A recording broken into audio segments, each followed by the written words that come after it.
Capítulo 28. Eu seria o quê, mãe? Repete. Iniciada. Bom, você não deve estar entendendo a surpresa de Ariane. Façamos o seguinte, então. Deixe-me usar um exemplo para situar o grau de desentendimento da menina. Imagine que eu lhe dissesse neste exato momento o seguinte. Sabe que horas são? 27 do terceiro mês, na primeira esquerda. A sua reação a essa resposta seria a mesma de Ariane, a da mãe. Compreendido isso, podemos continuar nossa narrativa. O que significa ser iniciada, mãe? Pense o seguinte, Ariane. Digamos que eu, o seu pai, o João, a Maria e até mesmo o príncipe Axel tivéssemos um grupo secreto. A mãe tentava outra forma de explicar à filha o que queria, mas se esquecia de um detalhe importante. Uma espécie de clubinho. Então, para alguém entrar nesse clubinho, teria antes de ser iniciado, entendeu? Mãe, por que você está falando comigo como se eu fosse uma retardada ou tivesse 6 anos de idade? Era esse detalhe que me referia. Eu já entendi. Eu só quero saber. Deixa eu explicar. Eu só quero saber o que é esse clubinho, entendeu? Ser iniciada significa fazer parte de quê? Oh, desculpe, você tem razão.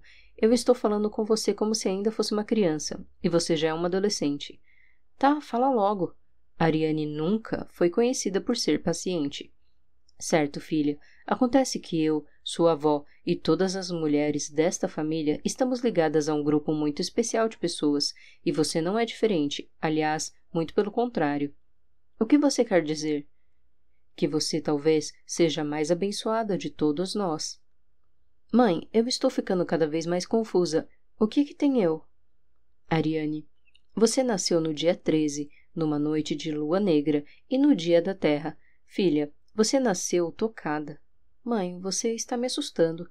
A garota já não tinha mais um pingo daquele sono que lhe deixou remelas e a fez esfregar os olhos ainda há pouco.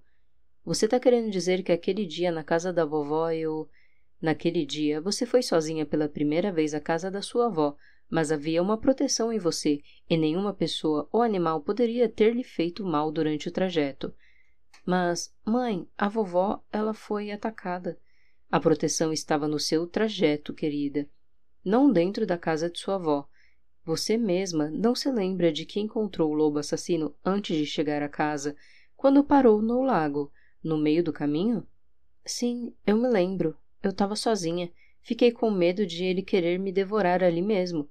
A garota nunca esqueceu esses detalhes do episódio. Como sempre digo, ninguém deixava. E por que você acha que ele não a devorou ali? A menina gelou. Estava aí um raciocínio que ela, nem ninguém, nunca tivera.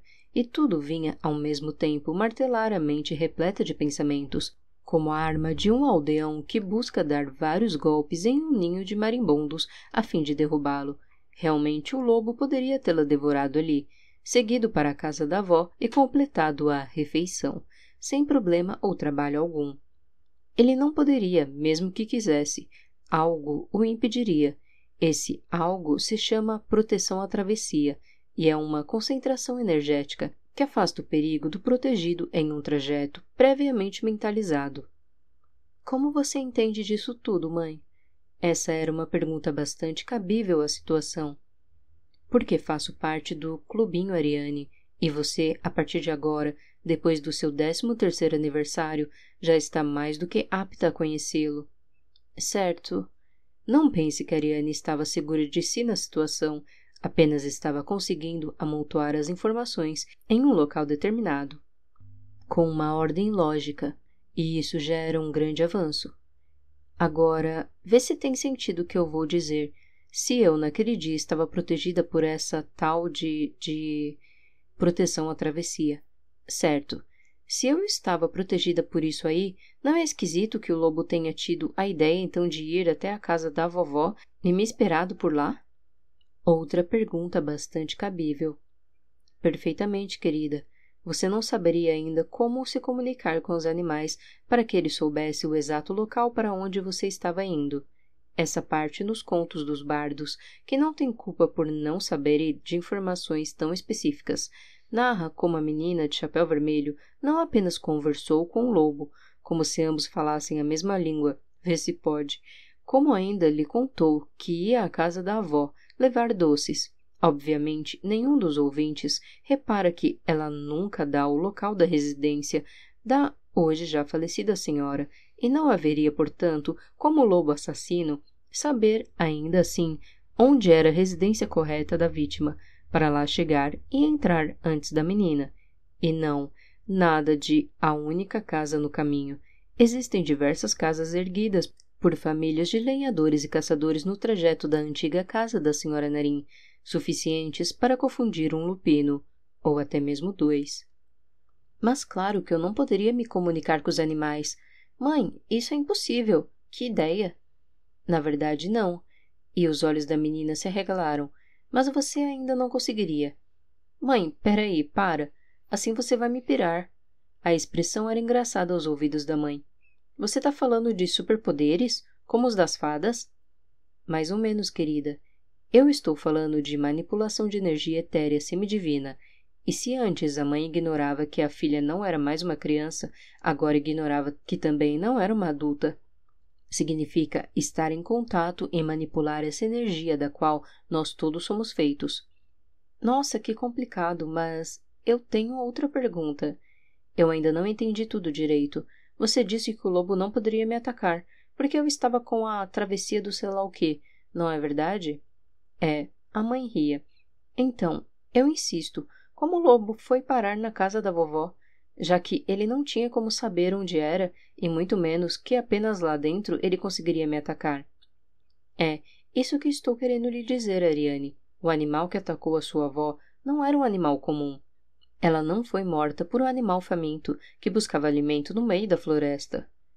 Ela foi, sim, assassinada por um animal marcado. Capítulo 29. Enfim, surgiram no horizonte os portões da cidade de Metropolitan. A Axel e Muralha montavam um mamute de guerra, sem fraquejar, dispostos a cumprir o objetivo máximo da missão em que se envolveram. Deveriam ter chegado a tempos, mas, se fora necessário ser daquela forma, que o fosse, pois ao menos a visão de Metropolitan já animava um pouco as coisas. E o animal de carga foi se aproximando dos portões, e talvez nem tanto o troll, mas o humano percebeu que alguma coisa estava diferente. A energia parecia estar mais pesada, ou com o excesso de uma preocupação ainda desconhecida, ao menos para ele. Jurou ter escutado o som de 3 ou 4 bestas se armando, o que era ridículo, considerando que 2 viajantes solitários se aproximavam, e isso não seria perigo algum à guarda da cidade. Metropolitan estava acostumada a receber estrangeiros de diversas raças, e até mesmo um troll se aproximando era algo comum naquela cidade, em que seres de todos os tipos se enfrentavam em anfiteatros. Mas o mais estranho é que o grande portão de entrada da cidade, sempre aberto, parecia-lhe fechado. E, ao se aproximar, o príncipe teve a certeza de que ele realmente estava fechado, e se isso acontecia, era porque algo estava realmente fora dos eixos, como tudo parecia estar ultimamente. O mamute adolescente parou na entrada do portão. Uma voz firme partiu do lado de dentro, de um ponto mais alto do que a altura do troll, que chegava em cima da exótica montaria. Viajantes, vocês estão para entrar na cidade Metropolitan, e de acordo com as ordens reais de Sua Majestade, Rei Primo Branford, como responsável de hoje pela guarda de entrada desta cidade, exijo saber seus nomes e o motivo de ingresso neste local.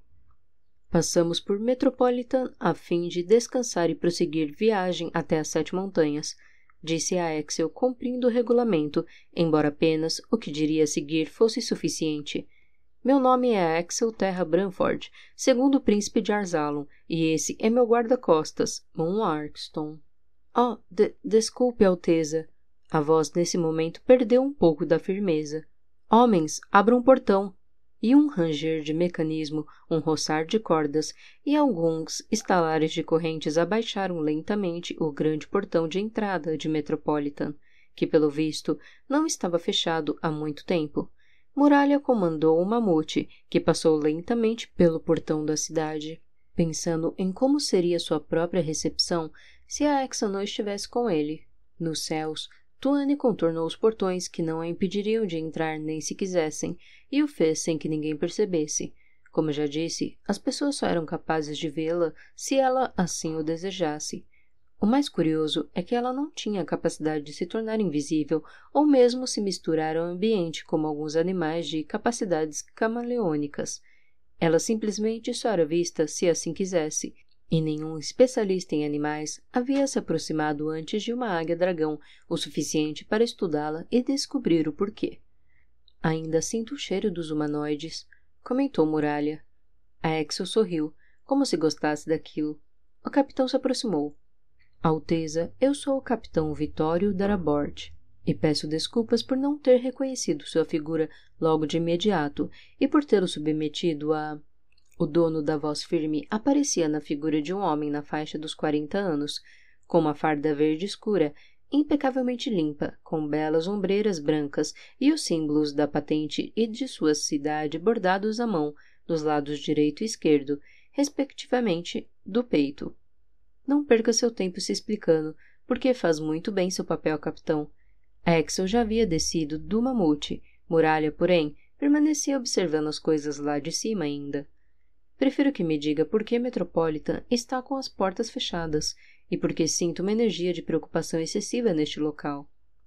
Então, Vossa Alteza, ainda não sabe? Vosso pai, nosso rei, instaurou o estado de sítio em todo o reino de Arzalo. A Axel arregalou os olhos. Aquilo era uma notícia nova, esquisita e muito, muito surpreendente. Perguntou-se primeiro o que teria acontecido, depois o que teria acontecido com seus pais e ainda se tomar a decisão correta de sair de sua cidade. Como não chegou a conclusão nenhuma, até porque eram muitas perguntas e poucas informações, prosseguiu. Essa notícia chegou pelos pombos correios, capitão? Perguntou o príncipe, lembrando dos animais do dia anterior. Sim, Alteza. Na verdade, 3 pombos correios chegaram até aqui, trazendo a mesma mensagem. Disse Vitório, olhando para o alto e achando que, da posição em que estava, a cabeça do troll tocava as nuvens de Brodingnag, a terra dos gigantes. Então, essa mensagem está com seus superiores? No centro militar de Metropolitan, devo supor. Você poderia me guiar até lá? Oh, claro que sim, Alteza, claro que sim. Deixe-me apenas destacar outro homem para fazer meu papel de interrogador no portão desta cidade, com licença. E o capitão bateu uma espécie de continência e saiu apressado, pois nenhum militar que se preze gosta de deixar um príncipe da casa real à espera. E quando o capitão saiu, Muralha desceu do esforçado pacato, que não reclamou nem um pouco quando o troll cinzento lhe aliviou o peso das costas. Não iriam desfilar pela cidade em tamanha montaria, e o mamute seria encaminhado para um local onde seria bem tratado, com certeza, já que ninguém ousaria maltratar uma montaria real, fosse ela um corcel ou um cachorro. E foi quando Muralha já havia descido, e foi enquanto ainda esperava o capitão Vitório Darabort terminar de instruir o seu soldado, que a Axel lembrou-se do que Muralha dissera quando ambos viram tantos pombos correios cruzarem os céus para locais tão diferentes de Arzalo. Você tinha razão, meu amigo. Notícias de muitas explicações são sempre más notícias.